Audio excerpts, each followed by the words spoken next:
Romo dan Bapak Ibu Saudara-saudari yang dikasihi Tuhan, kalau kita membaca biografi dari tokoh yang kita peringati hari ini, yaitu Santo Bonifacius, kita bisa melihat sedikit cerita tentang perjalanan panggilannya.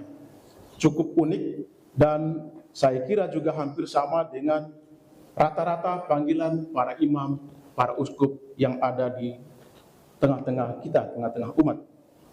Tadi dalam perjalanan ke sini kebetulan agak macet sedikit, saya coba membuka sekali lagi riwayat Santo Bonifacius, dan di sana diceritakan bahwa panggilan dari Santo Bonifacius ini pertama-tama berkat atau karena melihat para misionaris yang kebetulan lewat di daerahnya dan mampir di rumahnya. Jadi para pastor itu datang melewati kampungnya dan mampir di rumahnya, dan hal itu sering kali terjadi sehingga Bonifacius ini kemudian tertarik untuk menjadi imam, lalu masuk biara, ditabiskan menjadi imam, dan kemudian pada akhirnya ditabiskan menjadi uskup. Dan di akhir cerita bahwa Santo Bonifacius harus mempertaruhkan nyawanya karena pewartaannya di antara orang-orang di Jerman. Dan dalam suatu perjalanan ketika pergi melayani perayaan Ekaristi untuk memberikan sakramen Krisma, dia dihadang di tengah jalan dan mati dibunuh bersama dengan orang-orang yang sedang dalam perjalanan dengan dia. Ya, Bapak Ibu Saudara-saudara yang kasih, ini contoh yang ditampilkan oleh gereja kepada kita pada hari ini. Jadi gereja tidak hanya memberikan kepada kita firman yang Tuhan sampaikan, tetapi juga ada contoh dari tokoh-tokoh tertentu yang sengaja ditampilkan supaya kita bisa meniru teladan hidup mereka. Persis itu pula yang diceritakan di dalam bacaan pertama hari ini. Kalau kita dengar tadi dalam bacaan pertama yang ditulis oleh Rasul Paulus kepada Timotius. Jadi Rasul Paulus menyampaikan kepada Timotius bahwa firman Tuhan itu disampaikan kepada umat, kepada Timotius, kepada kita semua, tetapi bukan hanya firman. Contoh hidup juga diberikan, ditunjukkan, supaya firman itu tidak berhenti hanya di kepala, tidak hanya dihafal, tidak hanya diingat, tetapi betul-betul diwujudkan dalam tindakan nyata. Karena kalau hanya berhenti di kepala, itu namanya pengetahuan, dan sekedar pengetahuan tidak cukup untuk hidup sebagai orang beriman, tetapi iman itu atau apa yang ada di kepala itu, pengetahuan itu harus turun sampai ke hati, dan dari sanalah kelihatan buah-buahnya. Sebab kitab suci mengatakan apa yang kita katakan, apa yang kita lakukan keluar dari hati. Jadi pengetahuan tentang iman itu baik tetapi tidak cukup. Pengetahuan itu harus turun sampai ke hati, dan dari sana bisa mengeluarkan buah-buah yang baik.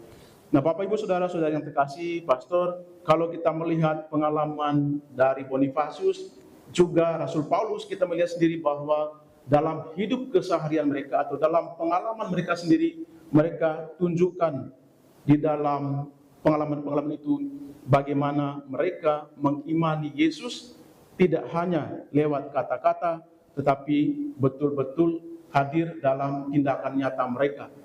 Rasul Paulus, kita tahu sendiri riwayat hidupnya bagaimana, masa lalunya sangat kelam, kemudian dia akhirnya bertobat dan mengikuti jalan Tuhan, mendengarkan firman Tuhan, dan firman itu tidak hanya tumbuh di dalam pikirannya, tetapi betul-betul diwujudkannya dalam perbuatannya sehari-hari. Dan untuk itulah dia memberikan nasihat kepada Timotius supaya pengalaman-pengalaman yang dialami oleh Santo Paulus ini juga menjadi contoh, setidaknya menjadi teladan bagi Timotius untuk kemudian diwujud nyatakan dalam tindakannya sehari-hari. Timotius dan juga kita semua pada hari ini. Kita selama ini berhadapan dengan teks, kita berkarya di tempat ini, berhadapan dengan buku-buku rohani. Yakinlah ini bukan hanya pekerjaan, tetapi juga pewartaan. Kita teliti memperhatikan teks-teks, ini yang salah, ini yang keliru, tetapi jangan sampai teks itu lepas dari maknanya. Baiklah apa yang kita koreksi di sini, apa yang kita baca di sini menjadi juga pedoman bagi kita untuk kita bawa ke dalam hidup nyata kita setiap hari. Jadi kalau kita lihat kembali apa yang disampaikan di dalam pesan dari Rasul Paulus dalam bacaan Injil maupun juga dalam perayaan peringatan hari ini, sebetulnya poin penting yang mau disampaikan kepada kita adalah bahwa teks itu, pewartaan itu tidak cukup hanya dengan kata-kata, tetapi harus mewujud dalam tindakan nyata. Bonifasius tertarik menjadi biarawan, menjadi imam, menjadi uskup, bukan dengan mendengar khotbahnya para misionaris yang lewat, tetapi karena melihat apa yang mereka lakukan. Sama seperti pengalaman kita semua, pengalaman para imam, juga pengalaman para uskup, pengalaman saya pribadi. Saya tertarik menjadi seorang imam misionaris, kebetulan saya dari CICM, karena melihat para pastor, para frater yang berkunjung ke stasi kami waktu itu. Dan mereka sering datang ke tempat kami, berkunjung, mampir di rumah, dan biasanya kalau di antara orang-orang Flores itu kalau ada biarawan atau imam datang, biasanya potong ayam. Jadi kalau hari-hari biasa atau tamu biasa mereka tidak potong ayam. Tetapi kalau ada imam, frater, pasti dipotongkan ayam. Dan dari untuk konteks waktu itu, potong seekor ayam untuk tamu itu sesuatu yang luar biasa. Dan biasanya anak-anak melihat, oh berarti mereka ini orang-orang yang dikhususkan, yang dihargai, dihormati, dan jadi contoh bagi orang-orang tua yang ada di kampung saya ini. Jadi banyak di antara kami, anak-anak yang ada di daerah mayoritas Katolik saat itu, melihat contoh-contoh itu dan kemudian tertarik menjadi imam, masuk seminari, kemudian sampai saat ini. Jadi itu pengalaman saya pribadi, yang kalau saya kaitkan dengan pengalaman Santo Bonifasius yang mirip-mirip. Bonifasius tertarik menjadi imam karena misionaris datang berkunjung ke rumahnya secara reguler, sering-sering mampir di rumahnya.